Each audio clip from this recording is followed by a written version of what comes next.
Hey, boys and girls, welcome back. It's Mr. Irwin. Today, I want to talk a little bit more about mean absolute deviation and how it can help us compare values in two different data sets. You'll notice at the top of the screen, we have variability again. I just want to discuss what we mean by variability. Essentially, we are looking at numbers in a data set, and a data set that has a larger measure of variability tells us that the numbers in that set are very different from each other. They are more spread out. Whereas if you had a lower or a smaller measure of variability, that tells me that the data points in that set are more closely clustered together. They are more similar. They have less variation. And how that compares to mean absolute deviation, down here at the bottom, it says a large mean absolute deviation tells us that the data set has more variation, meaning that those data values or those points are more different or more spread out from each other. A smaller mean absolute deviation tells us that the data set has less variation. Those numbers are more similar and they are more closely clustered together. So please grab a notebook, grab a pencil, get a calculator. Let's compare some mean absolute deviation together. So our first example shows us the table down here at the bottom. And the table shows us the prices of the 5 most expensive dishes and the 5 least expensive dishes at a restaurant. So we want to compare the variations between these two separate sets by calculating the mean absolute deviation of each. So let's start with the most expensive dishes. So with our most expensive dishes, I'm going to create the table we used yesterday, and my points are 28, 30, 28, 39, and 25. Now let's find the mean of those prices. So on my calculator, I'm adding up 28 plus 30 plus 28 plus 39 plus 25. I get a total mean of 150, and I'm going to divide that by 5 because there are 5 numbers in the set. So my mean is 30. Next, we're looking for our deviations. So we're subtracting each data point from the mean. 28 minus 30 is negative 2. And we want the absolute version of that, so my deviation is 2. The 28 deviates from my mean 30 by 2. My next value is 30, and subtracting my mean 30. 30 minus 30 is 0. There is no deviation there. 28 minus 30 again is negative 2, and we're going to make it absolute, so we get positive 2. Next, 39 minus 30 is a difference of 9, and 25 minus 30 is negative 5, making it the absolute deviation of positive 5. Now we are ready for our mean absolute deviation of the most expensive dishes in this restaurant.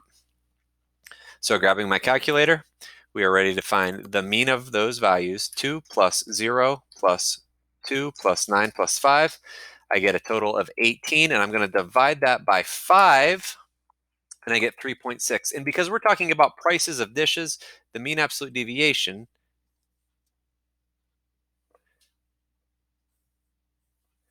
is $3.60, or 3.6. Now let's do the same thing, but this time we're going to do the least expensive. I'll do it in blue. Setting up my mean absolute deviation table, and the values in this set are 7, 7, 10, 8, and 12. Let's find our mean first. Start by summing the values.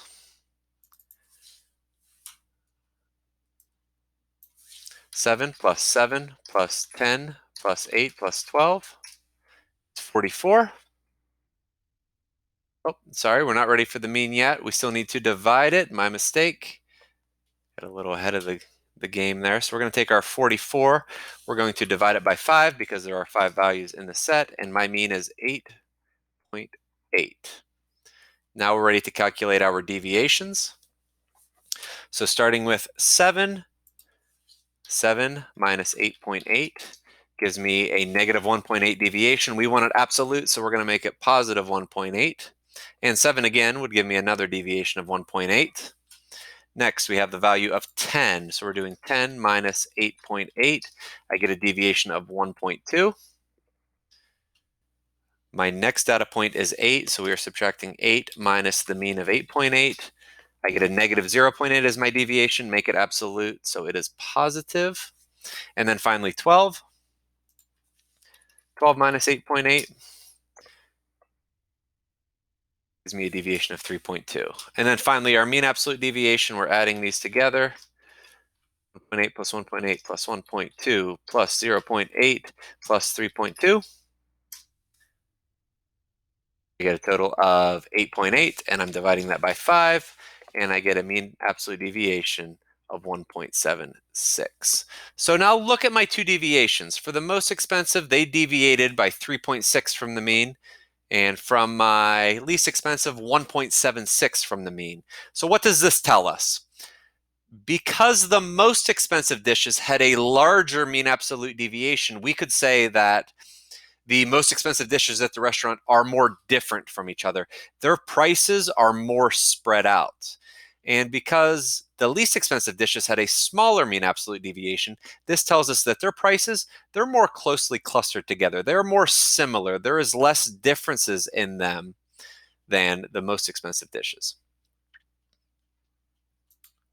All right, our next example, we have a line plot. We're dealing with points scored in a basketball game. We got Terry's baskets on top, Chris's baskets on the bottom. Let's calculate the mean absolute deviation of each set to compare their variations. I'm going to do Terry first.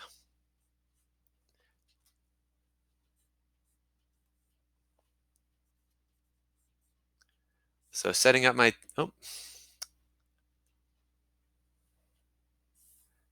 table for Terry. We got points. Looks like we got 1, 2, 3, 4 nines and 4 10s. So we got 9, 9, 9, 9, 10, 10, 10, 10. So let's find the mean of these values. 9 plus 9 plus 9 plus 9 plus 10 plus 10 plus 10 plus 10. We get 76. And then we are dividing that by 8 because there were 8 elements in the set. We get a mean of 9.5. Now, looking at my deviations, 9 minus 9.5 is negative 0.5. We wanted absolute, so we got 0.5 for all the 9s. And next, we're doing 10 minus 9.5. That again is 0.5. So all of these are 0.5.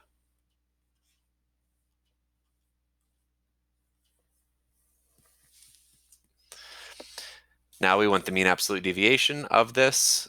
And to calculate the mean absolute deviation of Terry's baskets, we're going to add all of those 0.5s together. 1, 2, 3, 4, 5, 6, 7, 8. I get a total of 4, and when I divide that by 8, I get a mean absolute deviation of 0.5. That means on average, his points per game deviated half a point from the mean. Next, let's work out Chris's mean absolute deviation. So we got Chris down here on the bottom. I'll do it over here in purple. This is Chris.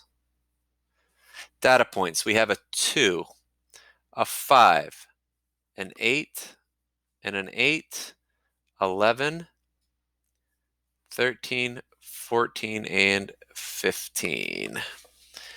Time for the mean. Pulling out my calculator.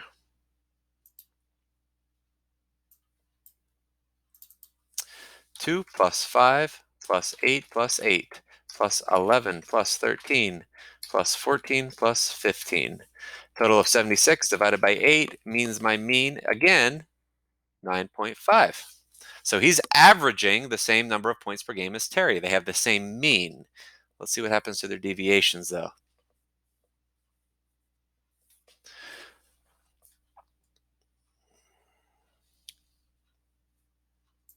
So my first data point is 2, so we're going to 2 minus 9.5. I get a deviation of negative 7.5, make it positive, positive 7.5. Next, 5 minus 9.5. 5 minus 9.5. 4.5. Remember, we want the positive, the absolute. Next, 8 minus 9.5. 1.5 for the first 8, 1.5 for the second 8. Now, 11. 11 minus 9.5 gives me another 1.5. My next data point is 13. 13 minus 9.5. I have a deviation of 3.5. I'm going to close my little screen here so we can continue seeing what I'm writing. My next deviation, 14 minus 9.5. I get 4.5. And then finally, my last data point, 15 minus 9.5 gives me 5.5. Now let's calculate Chris's mean absolute deviation by finding the average of all those deviations I'm adding together, summing my deviations. 7.5 plus 4.5 plus 1.5 plus 1.5 plus 1.5 plus 3.5 plus 4.5 plus 5.5. Dividing that by 8, and I get a mean absolute deviation of 3.75. Now let's compare our mean absolute deviations. Look, Terry and Chris both had the exact same number of points scored. They had the exact same mean at 9.5 points per game, but look at their mean absolute deviations. What does this tell us about their play? Well, because Terry's is a much smaller mean absolute deviation, it means his data points were more similar. They were more closely clustered together. And look how they're graphed. They're all right here at 9 and 10 in one nice tight cluster. He was very consistent because his mean absolute deviation is smaller. Whereas Chris, he has a larger mean absolute deviation. Look at his data. It is much more spread out. The numbers, the values are much more different. Sometimes he had great games where he was scoring 14 or 15 points a game, and then other games, he only scored 2. So he lacked consistency because his variation is much larger.